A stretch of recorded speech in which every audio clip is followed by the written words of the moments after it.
Okay, we're now going to take a look at two other controls. We're going to have a look at the checkbox and we're going to have a look at radio buttons. And I'm just going to drag firstly a couple of checkboxes and then a couple of radio buttons onto my form.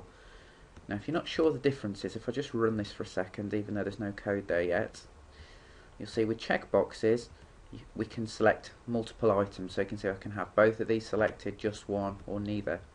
With a radio button you can only have one value selected.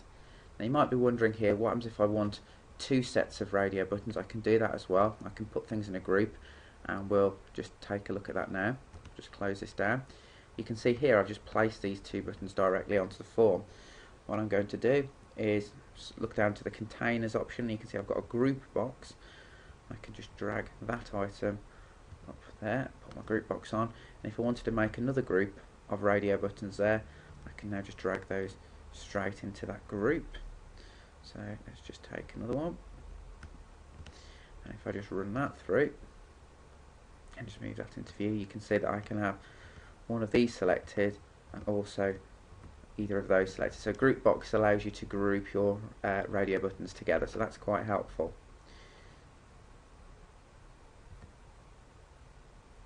Okay, we're now going to take a look at some of the ways we can work with this, and the first thing I'm going to do is I'm just going to use a label here, and what I'm going to do is show you how you can automatically detect when a checkbox has been checked and we can update something. So because I'm going to be updating a code, usually here what I do is go and give all of my controls a proper name, but just again for simplicity I'm just going to leave things as they are. What I'm going to do first of all is just show you how you might want to use an event with this, which is slightly different from having it run when we press a button. So I'm just going to click on the checkbox, go to the lightning bolt, and you can see I've got something that says check changed. So what I'm going to do is give this a name, so I'm going to say update label 1, and hopefully when this changes it's going to update that label. So all I'm going to do here in the update label is say label 1 dot text equals let's just say item checked. Nice and straightforward. Let's just run that through and have a look at what happens. Bring this into view. So I've got my event handler now. I click it and it says item checked.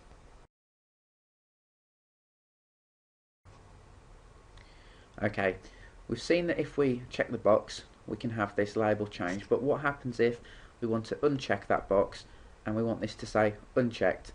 To do that we're going to have to go into the code and add a little bit more logic to that. So let's do that now. I'm just going to go and press F7 to jump back into my code, and at the top here I'm going to put in a selection statement. I'm going to say, well, if checkbox 1 is checked, and you should find there's a property that says check there, and again if you just have a look at that it tells me the checked state, so I can just say if it's checked, then obviously I want to display label 1.text item checked.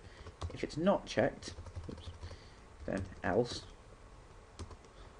Obviously here I want to display not checked, so I'm just going to put in there label 1.text equals item unchecked. Okay, so here we're checking to see the state. It's running when the event is pressed, and of course here if it's not selected it's going to display unchecked. Let's just run that through, bring that into view here. So for checkbox 1, item checked there, and you can see item unchecked. So it's quite easy to have something change using that event and also find out the value and the checked state.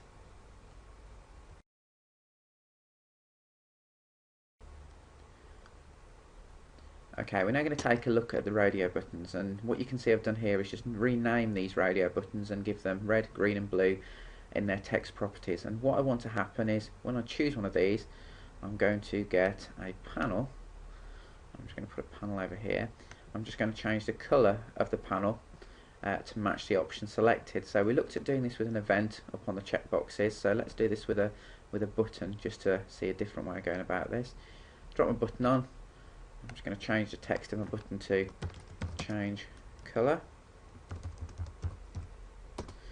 Okay, I'm going to double click just to add an event handler for that. I'm just going to get rid of this. I've accidentally ended up with two button 1 click. So I'll just get rid of that one for a moment. And you can see this is the problem when you don't give them names. But what I'm going to do here is I'm going to first of all see if my radio button 1 has been selected. Now it sounds odd, but it's checked that we're going to use here. It's the same as that we used for the checkbox. So if the radio button has been checked, that's radio button 1, then what I want to do here inside this bit of code is set my panel color. So let's just go panel 1 dot back color, and I'm going to set that to red. So if I just use the simple color dot red syntax, just going to make life quite easy for me. And then I'm going to put an else in. So else if, so this time we're looking at radio button 2. We're going to see if that's been checked. If it has been checked, then of course we want to set panel 1's colour to, what did we choose? Let's just drop back into that. We chose green. So colour dot green, and of course we could just have another else just at the bottom here, and we could choose the one. I'm just going to leave that up to you to have a go at that, but let's just run that through and see what we get. So press my play button. Let's just bring that back into view again. So if we choose red, we choose change colour, you can see we've got red there, green, we change to green. So it's really easy to use both checkboxes and radio buttons. And again, for your user interface, you just need to make a distinction between actually having the ability to choose multiple options and just one choice from a list.